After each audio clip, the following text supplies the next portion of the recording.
All right, hello, wine drinking people. We are back for what I drank yesterday and still trying to cover the events from last week. We had so much drinking going on here at the store, not only in the store with suppliers, but we had 5 events last week.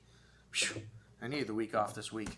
All right, well, we had Francesco Mazzi in town for a Sangiovese clone tasting, and this is Castello di Fonterutoli is the name of their property, the Mazzi family, and they are the second oldest family in Chianti. Only the Baron Ricasoli property goes back further into history, and we have a special place in the U.S. history relationship with this winery because Filippo Mazzi in 1775 met Thomas Jefferson and gave him the idea that all men are created equal, and he incorporated that into the Declaration of Independence. And these guys also had some other exchanges. You know, some of the Mazzi people sent, the Mazzi family sent some people over to plant the vineyard for Jefferson in Virginia, and unfortunately all those vines died. But you know, they still had a very special relationship with this country, and you know, they've had a long history of making great wine in Tuscany. It's always nice to have Tuscan royalty here at the Wine Watch. Francesco, a really nice man, very informative, and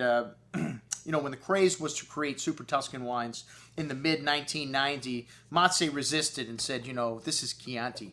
We're not going to make some wine and give it some fantasy name. We want our best wine to be Chianti Classico. And the Castello di Fonterutoli Chianti Classico began in 1995. And like I said, most people thought they were probably crazy. And Chianti had a bad reputation back then because of all the stuff produced in the 70s and 80s in the wicker basket that were used as candles after they'd finished drinking the light and insipid wine. But like I said, this is a property that's on the cutting edge. 120 different parcels on the estate, 36 different biotypes of Sangiovese with elevations from 100 to 500 meters and many different soil types. This is one of the most diverse properties in all of Tuscany. And their planting method, you know, increasing the amount of vines per acre, 3,000 vines per acre. And this is very expensive. You have much more competition with the vines and actually lower yields. So the lower the yields, the higher the cost of farming, especially when you look at all that extra plant material there. You've got to go in and you've got to trim it. You've got to go in and do various things throughout the course of the year to the vineyard with twice as many vines. It takes twice as long.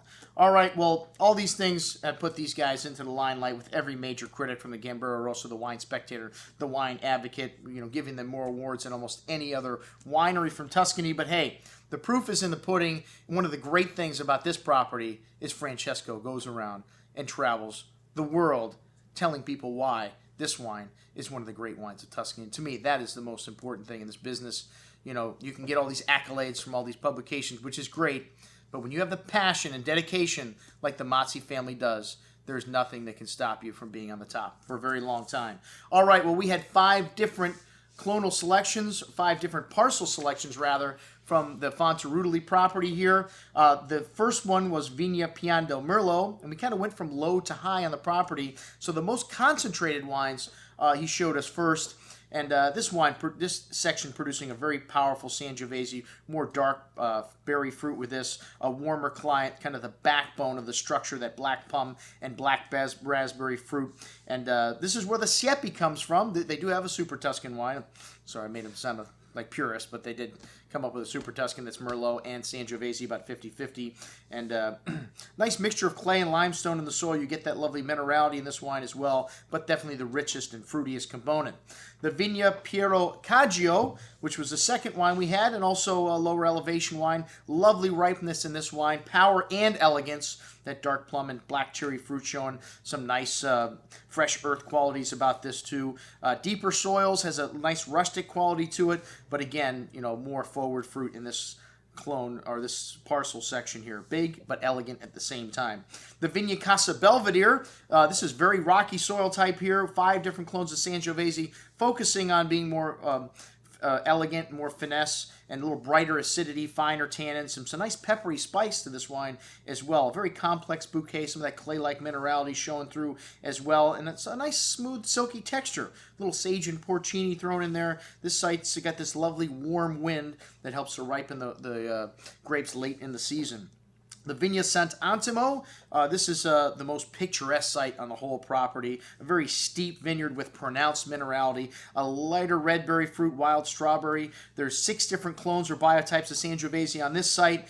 Very bright and elegant wine here, and this helps to elevate the mid palate in this wine. A long finish and lovely freshness with some floral qualities there as well. All right, the Vigna Trebbio Le Ripe. This is the last and the very highest vineyard component that we tasted, with very thin, rocky soils and a very distinct mineral component to this one. Some fresh underbrush, fine grade tannins, and a very long finish. This is the component of the blend that holds everything together. Very interesting to see all these different parcels, and then to taste the 2006 Castello di fonterutoli, a classic vintage for Tuscany, and a very complex bouquet here. Fresh earth, dried flowers, pencil lead kind of mineral nuance, red and blackberry fruit. This wine has got just layers of concentration. Big, but still elegant, lovely freshness. This wine is going to take a long time to come around, but most excellent juice. And as a special treat, we served the 2001. We had no bottles left. I'm sorry, we just had 3, but I'm sorry, Simone. We drank one of your 2001 Castello di fonterutolis. I know you're visiting the property right now, and Francesco said he would try to get you a replacement. No, just kidding. Francesco didn't say that. But, you know, we thought it would be appropriate to show people an older vintage of this wine. And, of course, as it goes, several people wanted to buy this wine after we showed it to them. But this wine really starting to mature really nice, smoothing out on the edges, some lovely red licorice spice, both power and elegance there, showing at its prime, but it lasts definitely a decade or 2 more. And then to finish up the night, the 2005 Siepi. This wine's from a single vineyard, 2 parcels, as I mentioned before, a 50-50 blend of Merlot and Sangiovese. Smooth and elegance is what the Merlot adds to the Sangiovese, and a lovely soft plum and cherry fruit. Really distinctly Tuscan terroir showing through in this wine.